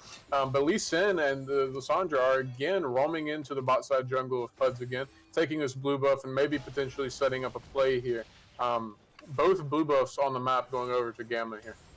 Yeah, here, doing a good job to get the blue onto his mid laner. The OG Kush looking very strong. I will say, his early game last game was a bit lackluster, but he's turned it around. He's being very proactive, moving with his team to get these plays on the map. And although, he doesn't have the kill participation of Never Outmatched and Fireflans, he has been there for crucial moments. He saved Fireflans on, I think, at least one occasion. Might have been twice. So, he's doing a very good job. Dorado Gaming Gamma's job, top side, doing a great job of getting the team ahead. And, the bot lane playing safely and doing what they need to do to provide maybe some insurance later in the game. Yep, it's actually a really good job from the bot lane of Gamma here, because the Ezreal pick, well, maybe a potential play going out mid here. Trundle engaging, looking for something, not quite getting it. Lissandra able to E out for free there. But like you were saying, the Ezreal is picked into the MF mostly to neutralize the lane. Mostly to take out the volatility of the lane and neutralize what the MF's able to do here. But since Gamma is still so far ahead in their bot lane in farm and taking that tower there, it's really any lead that they can get against this Ezreal is good. Yeah, definitely. Right now, it looks like they're about to set up for Dragon. Dragon is coming up very soon. I don't have the exact timer, so you're my timer guy. You're going to have to tell me when it's coming up. Looks like Never Out, man. He's not in any trouble. Actually, he will look to... Oh, my God. And we see a big... It's going onto the Soraka. The Soraka does have to flash away. Okay, and he...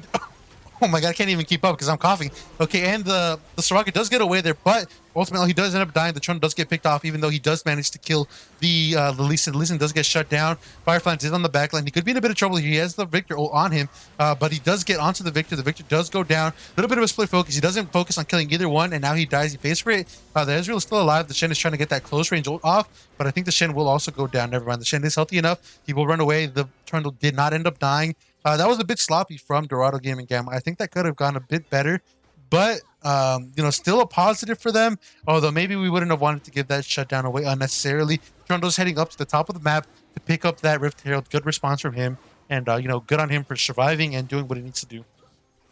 Yep, like you said, that was a bit of a sloppy fight from Gamma. Beautiful play-by-play on it. If it wasn't for the cough diff, you're doing a great job. Dorado Gaming Gamma will pick up the Dragon here, and Trundle unable, doesn't have enough time to get the Herald in response. Just going to take the Gromp instead, do a bit of counter jungling. One thing I will say is, despite that last fight being so sloppy from the side of Dorado Gaming Gamma, their leads in their main carry roles really were able to negate some of that sloppiness and negate some of that uncoordination. Fireflans being so ahead with the Zanyas already, he's able to chunk out the back line and then keep himself safe for a moment with the stasis from the Zanyas, and really just able to close out that fight towards the end of it. One thing I do want to say is that the Trundle, I think, of course, counter jungling is good because he knows where the team is, but I think he should have maybe prioritized the Rift Herald for his team. I certainly should have. Yep, it's now going to get taken by Gamma here.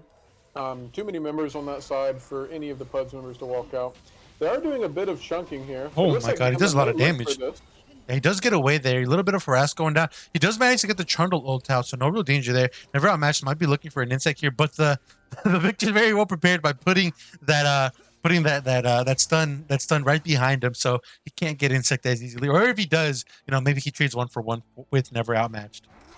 Yep, certainly trying to prepare for the insect there after seeing his Soraka get absolutely kicked straight through the front doors of the barbershop. In the last fight, he did not want any part of that and is going to set that W down preemptively. Yeah, he hooked on plays. Yeah, just freezing the lane for his ADC. Good job there.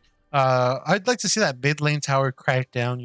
It's both games now that both mid lane towers have survived for a good part of the game. I think that's pretty huge. So I think we're seeing here maybe a preparation of a big fight. Looks like the Rift Herald will drop. I think they're gonna just force the Rift Herald. And the Rift Herald says, "Not this way. I'm going all the way around." Yeah, that's the first time I've seen a Rift Herald do that. But I guess the Trundle Pillar really influenced that, and it might have been to their detriment. Yeah, unfortunately, I'll have to say that delaying the Rift Herald there caused it to not take any HP from the first tower, and now getting a full charge off on the second one. It does go down. Oh my god, big hole, and the Soraka just does go down. Oh my god, and a big engage from the OG Kush. Oh my god, and we see the suicide bombing going down. The passive, the Lissandra passive will not kill anybody else besides one person. Ultimately, they do force the flash away, but I don't think anything will happen here. They will get the mid tower, but that's about it. 2 kills, good job on them. Great engage from the OG Kush. I thought it was about to go a little crazier with the Lissandra passive. Unfortunately, not enough damage quite yet to really clear out the whole team. Yep, like a Japanese fighter bomber, kamikaze pilot, he ran straight in there and sent it all, but was just not able to close it out. Almost getting the quadra passive pop off there, like you said. Dorado Gaming Gamma now setting up for this next dragon, looking to establish vision early, coming up just over 2 minutes here, a couple seconds after. I'm going to go ahead and clear out the bot side of the map, take out the jungle camps, and get their resets off for this next dragon. Yeah, and here, it looks like they're they're gonna go spend some gold. They don't want to make the mistake that PUDS made, I believe, last game, where they had gotten an advantage, but they were still pressing without having taken it back. So not only were they not filled out on their stats, but they hadn't made a purchase. So even though they were maybe a little closer in gold or ahead, I don't remember exactly. They effectively they were still in the same position they were before, while Gamma had the opportunity to get stronger.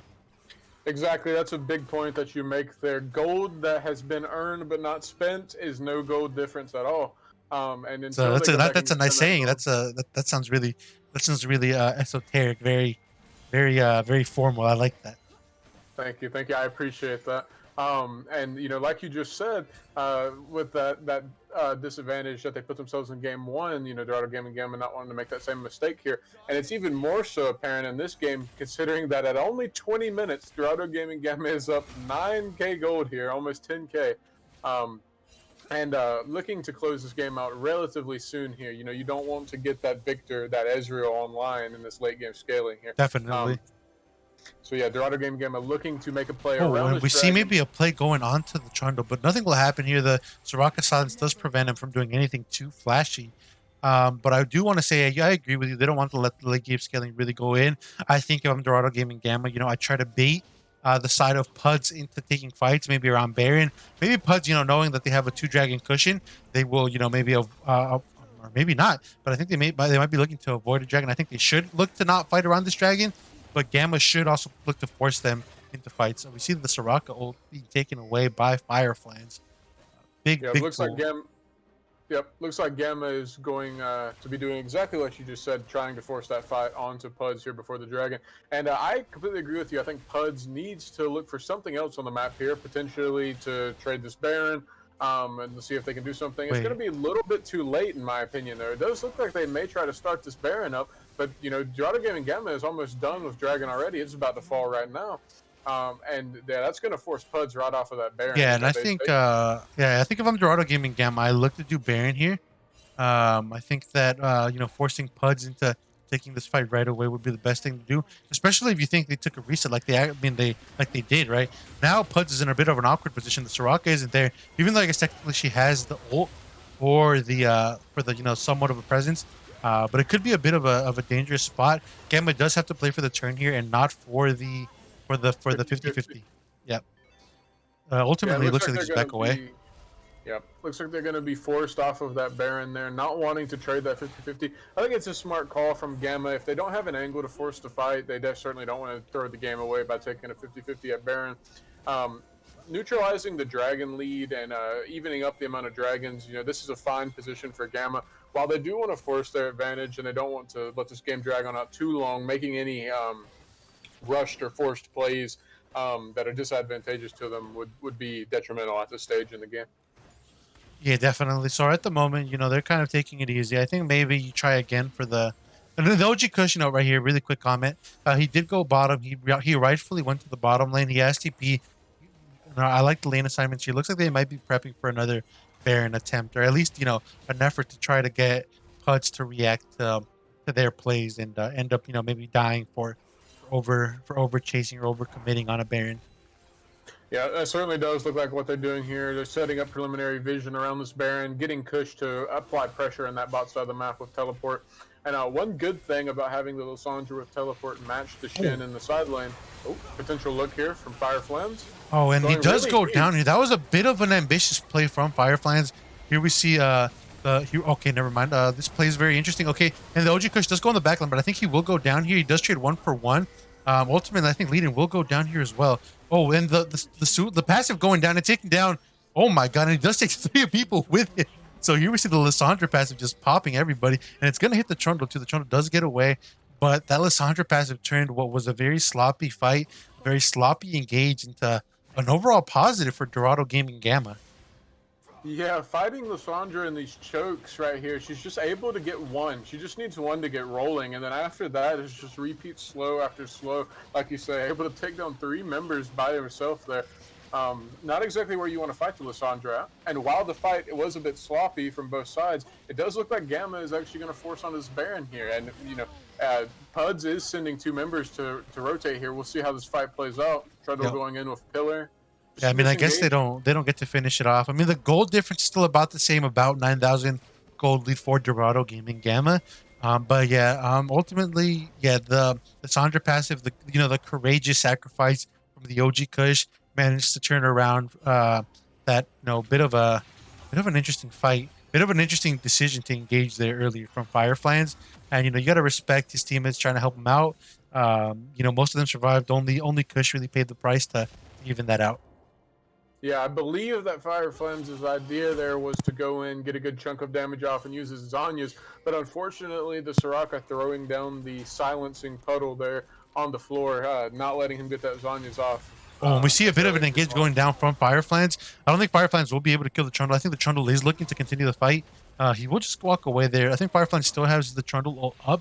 There's not really too worried there. Okay, and Fireflies will get caught out here. I think Fireflies will go down here. There is no TP for anybody to save him. Karma is doing his best to get... Oh, never mind. He does get away. Karma's making her way up along with the Lee Sin to do something. And I think the Victor will see himself caught out. Ultimately, okay, this fight's going very interestingly. Another very interesting fight where Dorado Gaming Gamma is making decisions that they don't need to make. Leading isn't a bit in a rocket spot, and I think he will go down here. The Soraka heals are just too much, and Gamma just doing very awkward and unnecessary plays. Okay, Hooked on Flays does get away here, never outmatched, manages to dash away. I think the Trundle will pillar one of them, and he will get away. Looks like they're trying to go for the Baron, but Gamma making some very interesting decisions, taking fights. I mean, I understand wanting to be aggressive, but these fights aren't just aggressive; they're just outright, just not good plays. Yeah, you never really like to... Oh, potential look from Lissandra again here. Yeah, and Lissandra, doing her best. Okay, and Hooked on Plays will go down here. I think maybe if they keep playing this way, they're starting to get to the point where they're just getting outscaled. Oh my god, and we see when the pillar might have saved them, but ultimately, the OG Kush going down, this Trundle is very strong. They do this right before the Dragon, and now they're in a Dragon Soul play. Dorado Gaming Gamma making a lot of bad decisions. Another fight, just skirmishing repetitively here. No one's gone down yet in this fight. Fireflies is chasing this Trundle down here, looking for something, not going to find it. This third Dragon is going to go over to the side of PUDS. And like you said, Dorado Gaming Gamma making a lot of unnecessary plays there. I mean, they had a clear win con for this game. And really, they still do have a clear win con for this game. They're still up 7K gold despite all of the skirmishing that just happened.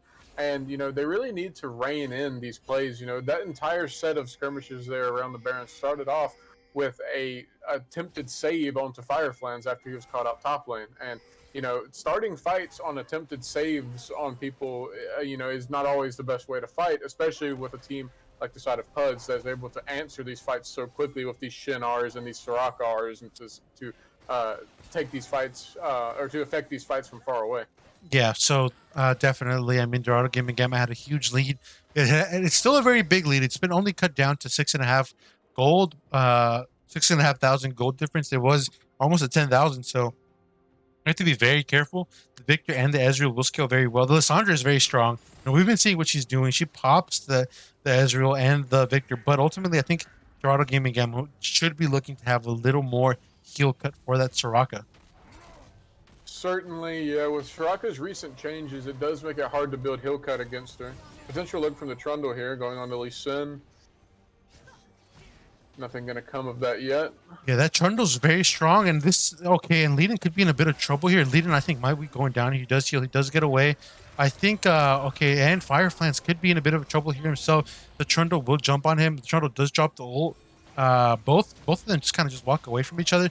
See the OG Kush kind of go in. I think he will. Okay, and he does succeed. What a great play from the OG Kush. The OG Kush really doing his best to, be a menace to the enemy team. And it's working out, right? The backline can't do anything against the OG Kush's dive. He sacrifices. He's going 1-for-1, but it's working out. And here's a positive play for Dorado Gaming Gamma. The OG Kush, once again, dying for the sins of his teammates, really sacrificing himself there to force those good engages, because otherwise, the backline is playing very freely when he doesn't intervene. Yeah, we saw throughout this entire game the plays that got Dorado Gaming so far ahead and the plays that established them this lead in the first place were proactive plays that they made. Silas stealing the Shin R first, making the 4-man dives bot lane, repetitively catching out side laners with the Lee Sin, Lissandra catch potential. And as they take this Baron now, this is after they just won the fight where they've done that again. They just messed up a few skirmishes. They just threw their lead a little bit, but they made another proactive play. They got the Lissandra TP in there onto the back line.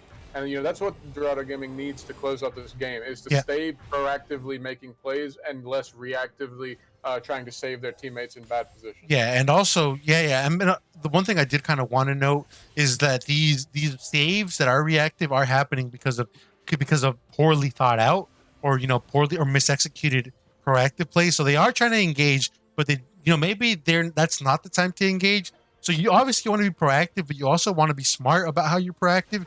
You want to take good fights and not just any fight, because even if you're ahead, you go on 1v3, 1v4, you're still going to go down more than likely, unless maybe you're the OG Kush and you're able to trade like 1 for 3 just for being Lissandra.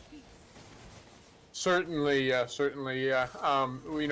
I think ideally you want to be making those plays, like you said, because you do want to close this game out as soon as possible. And I'd really like to see from Dorado Gaming Gamma here some creativity in the next few minutes here and in making a play on some part of the map. This is the prime time for them to close this game out right now. They've just established their 10K gold lead again. Almost. Can we see the 1-4 going down here? It looks like they're going to try to make a pick onto the Silas.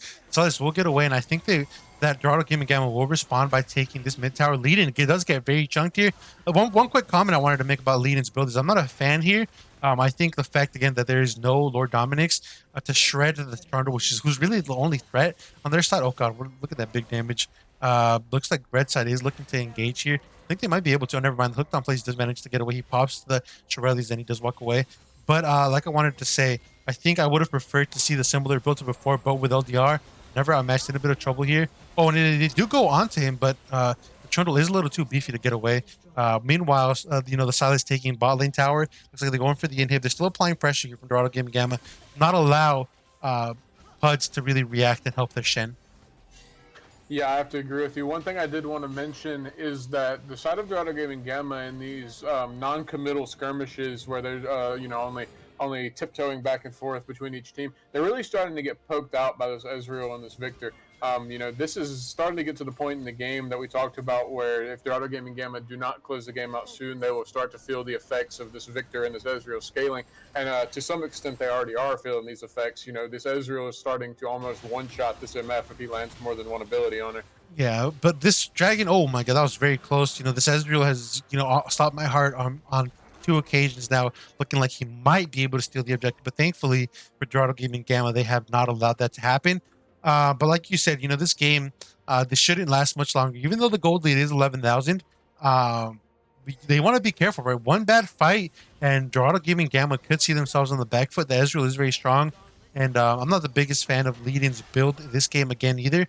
The lack of LDR, I'm just not a fan at all. Yeah, I definitely think LDR would be good here to shred through that Trundle and that Shen. See a bit of an engage coming in here.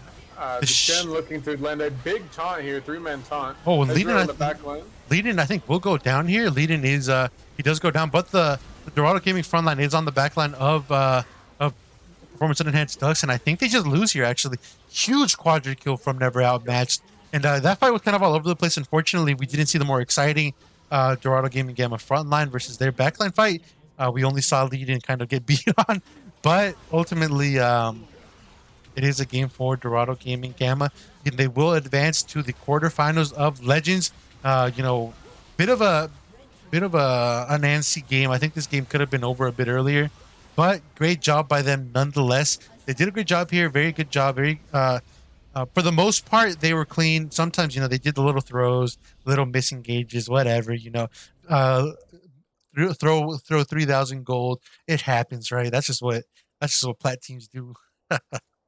Of course, yeah. I wouldn't know anything about doing that. I mean, yeah, it's a little bit of a hiccup there from Dorado Gaming Gamma towards the end of the game, but they did easily pull it back in and secured that lead, going up 2-0 over Performance on Enhanced Ducks. Yeah, so Performance on Enhanced Ducks, they did a very good job. They tried to really, play to their win conditions, and they applied the pressure that they could. But ultimately, the valiant efforts from the members of Dorado Gaming Gamma, especially this game, the OG Kush going in and kind of, turning fights around with his passive, Noah's amazing mechanical plays, and just everyone, just the efforts that they did to be proactive this game, that's what got them ahead. Unfortunately, a few mishaps here and there made this game a little more difficult than it needed to be. But ultimately, a job well done by Dorado Gaming Gamma, and I'm sure that they will be excited to go off next week into the quarterfinals. I do not know if we know who they will be playing just yet. I haven't checked. We can check probably pretty soon. Maybe when we get the interview, and you ask them some questions, I'll try to figure out what's going on. And here we see some a little copy pasta in the chat. So let's read it. So after understanding the situation, we would like to clarify Fireflames was not negative gaming. It was a normal Summoner's Rift experience. We are preparing our best for the upcoming semifinals. Let's go Dorado. So, they're not even at semifinals yet, but they're thinking about it. I got to respect that. You got to look at the prize. You got to look at the finals. Why not just go all in and say we're looking towards the finals and just, just focus on that. But anyways, great job.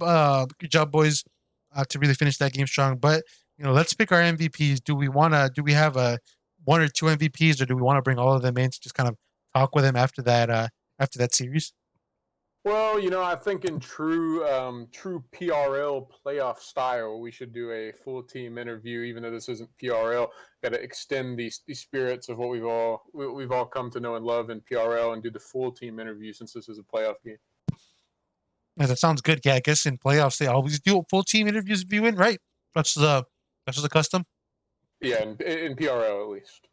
Okay, well, since we are a PRL homed organization, we will follow tradition as soon as they make their way to any of the lobbies. To be honest, we'll wait on them a little bit, give them some time. Let's actually look at the match history to see if any games have been completed. No, I think we might be the first game done for tonight of the quarterfinals in Legends. Yeah, two relatively quick games that are coming out from the side of Dorado Gaming Gamma. Neither one taking too long to finish there. A little bit of hiccups in both games, but relatively short game time for both. Yeah, so good job on them. They did finish pretty fast ultimately. I'm sure a lot of these series are going to go to 2-1 in whatever direction. So a lot of these are still going into their third game, maybe finishing up the longer second game. Yeah, But so yeah, we're just waiting. Just waiting to see what they do. We're waiting to see actually whenever they move into one of their chats. I'm not sure what they're doing. I know that they're still in Legends. Um, Probably send them a message. Oh, and we do see another result, although it doesn't impact us directly. We see Redefy Reborn. This is on the other side of the bracket, so we wouldn't face either of these teams anyways until the finals. But we see Redefy Reborn beat our fellow Group C team Minchelato quite handily. So the first group team does go down. Group C team does go down in Legends. They won't we won't be seeing any more of them this split. But yeah. You know what can I say? That's just what you get for naming your team names after ice cream flavors. I just don't know any other way to all put right, that. let's move in all of them into the casting booth. 1 second. I'm gonna move them one at a time. 1 second. Let me get them hooked on plays in here. This takes a little longer than you'd expect, but okay, we just need Kush to move in now. All right, good job, boys. Congratulations on the cleanish 2-0 win over Performance Unenhanced Ducks. You guys do move on to the quarterfinals. We don't know who you guys are facing yet, but congratulations, good job. What are your thoughts on the game after, on the games afterwards? Yeah, that wasn't clean. I don't know. Like, fuck. Oh my bad. PG stream. It's a family stream, yes. I'm griefing, bro. I don't know why I thought my champion was so much more tankier than it was, and I just like kept getting one shot.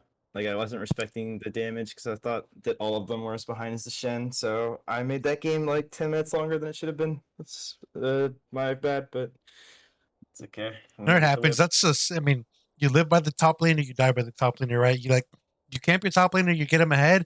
You can't expect him not to throw once or twice, right? That's just what we do. That's just our role. Tell So, them so well. Where so are who? we? So who? We're top Nice. laners. We're Ooga Booga top laners. No, where are we? What are we in? Where are we? Oh, yeah, we're in the trenches. You We live by in the trenches. babe. You live in the trenches and you die by the trenches. You send people to the barber shop.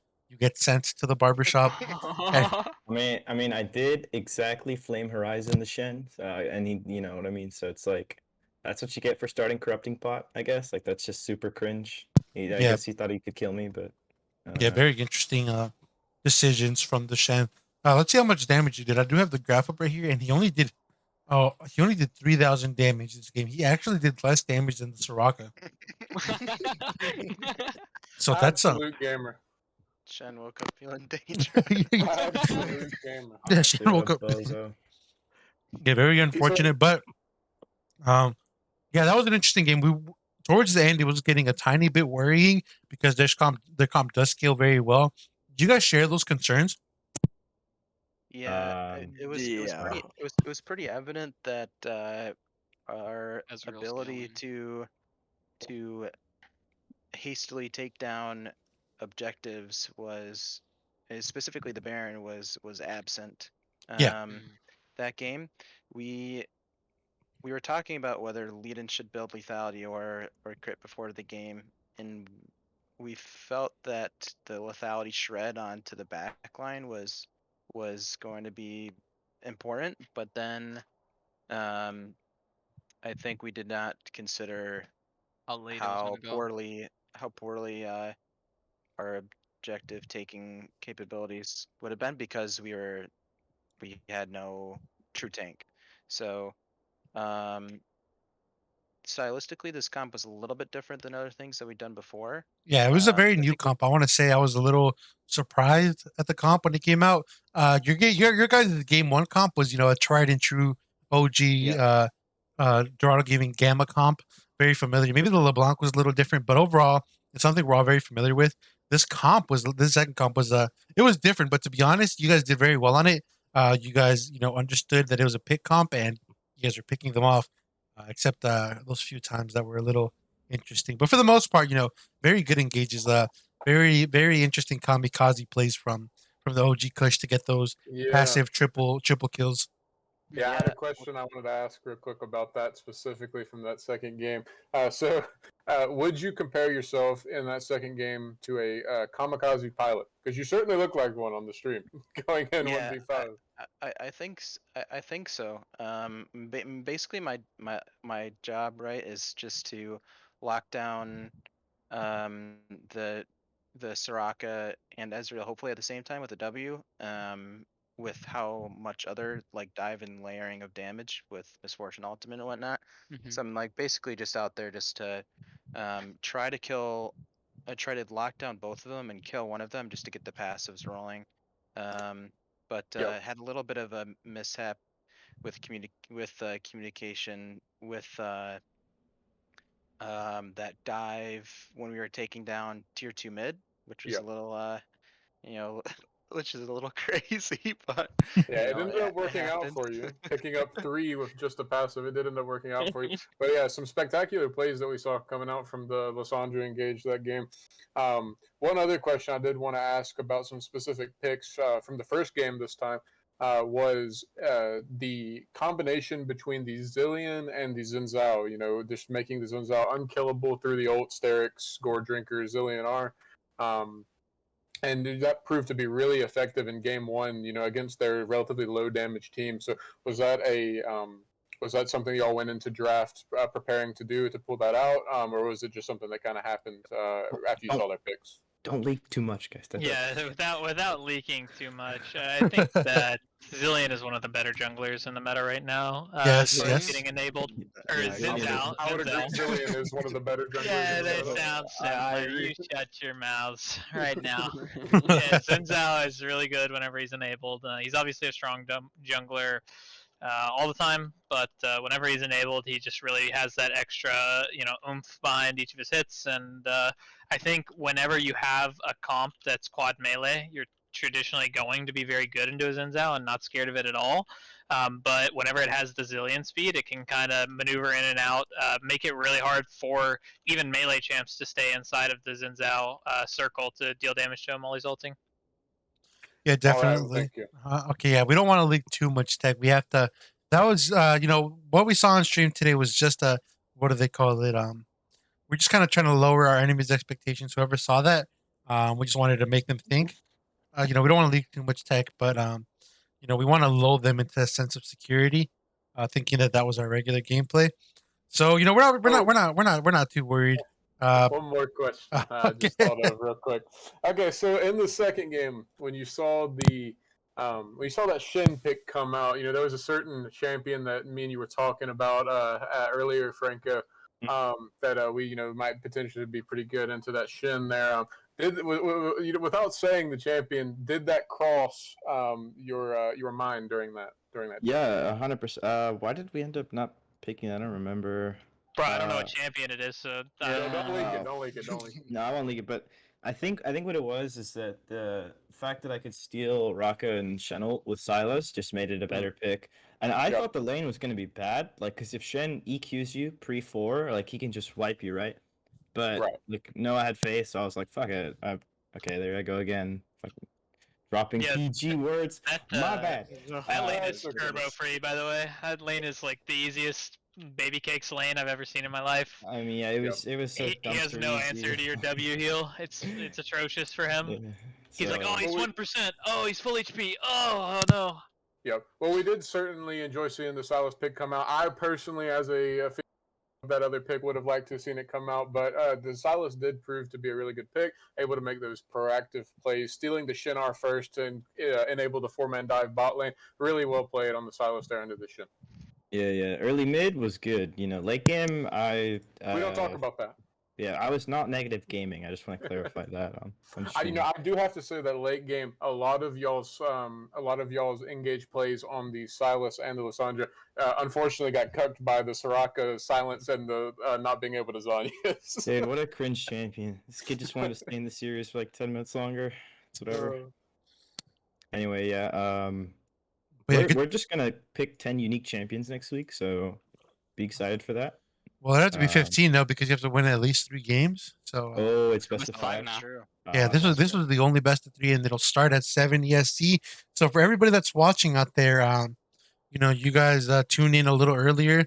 Actually, we'll have to see. I'll have to figure out how that's gonna work because I can't start a stream at 7. So we'll figure that out. Anyways, we'll get to that when we get to that. But good job again, boys. And before we head out, do you have any more questions, Dolan? Before we let them give their shout outs? No, we can go straight Okay, into well, stuff. we'll go down the line. We'll go in positional order. So we'll start with our top laner. I'll give any shout outs and we'll make our way down. Hey, shout out to Hook for stealing the penta because it would have been me if it wasn't him, bro. Hey, bro. This man killed my ADC. Hey, bro. now I your was avenging turn, that bro. shit. Now your turn. We wait your turn, bro. I was avenging that, bro.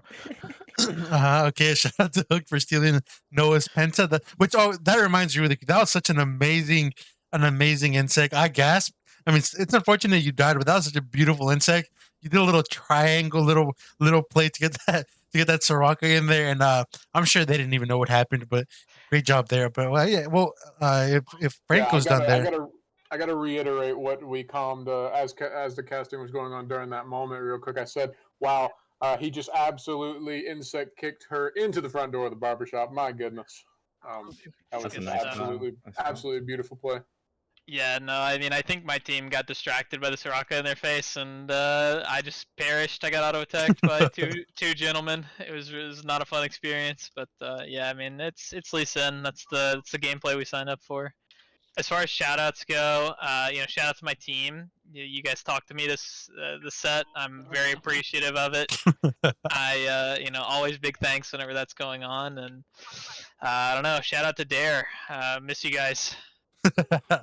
Dare, who I think regardless of who we would have faced, I think we're having the same conversation right at the end, right, boys? But so we're thinking, right, we're still heading to the quarterfinals no matter what. Mm-hmm. Facts, bro. That first round curse Yeah. was meant to be broken. That I like to hear. All right, let's see. Let's see who's next. All right, let's go with the OG Kush, our kamikaze Yep. bomber. Yep, that's that's right. That's me. Shout out to all my teammates who had really good, constructive discussion on Tuesday, which was really specifically helpful for me because I've been in a little bit of a funk lately. But I think that I turned things around really well for this game, so I was happy with how I performed. But yeah, shout out to all my teammates for that, and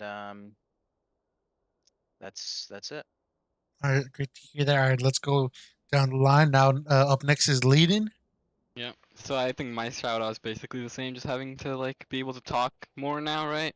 Like being able to clear up like the comms, and then Hooked, of course, having to deal with two people with constantly diving us in the back line. Honestly, bro. Honestly, this man Trundle. Like, all right, how many times you gonna come bot, bro? Like, leave me alone. All right, let's go. Let's go for the next. Let's go for the next one. Let's go and see what shout outs Hooked has next. Well, shout out to my team. Shout out to the Dorado organization. And I'm not sure if he's actually watching this, but still shout out to Sand. It's a buddy of mine for a long time. Yeah. Shout out to Desmond and shout out to Mane. Shout out to all of them. Money! Yeah, we won this first playoff round for Monty, who in the last playoff match, he performed well. He showed up. Unfortunate that we couldn't win back then, but we broke that curse and we went through. So shout out to Monty being one of the first members of Gamma. He's still on the sub list, but he's out there enjoying college life somewhere in some frat house basement. Having the time of his life. He's trying He hard done to enjoy tremendous. that. That man, He's that man passed out on the couch, bro. He done tremendous. Yeah, he's trying really hard to enjoy it, but Hey, hard we to win say the how whole much thing through the success. Yeah, shout out to Mani. Okay, well, before we head out, any last things you guys want to say before we shut down the stream? And we thank No. everybody. Okay, anybody? No. Okay. Oh, shout out to Shima. I tried doing my best Shima impression the first game. Oh yeah, the Shima inspired LeBlanc. Hopefully we get to stream Shima doing some of that on this stream one of these days. I haven't had the chance yet, but it'll be a pleasure. But as always, it was a pleasure watching you guys, streaming you guys, watching some of the crazy plays you guys did, some of the crazy ants you guys did, and we live to fight another day, and we look towards the next week. To to hopefully have another successful week here with Dorado Gaming Gamma. Thank you for everybody that watched the stream today, that subscribed, that follow. We appreciate all of you. And hopefully we see you guys, I think maybe Saturday, to watch Dorado Gaming Omega in their first playoff match versus, I think, actually, I'm not sure who they're playing. Whatever. You guys will find out on Saturday. So thank you once again, and everybody have a good night, and we'll see you all on Saturday. Ooh.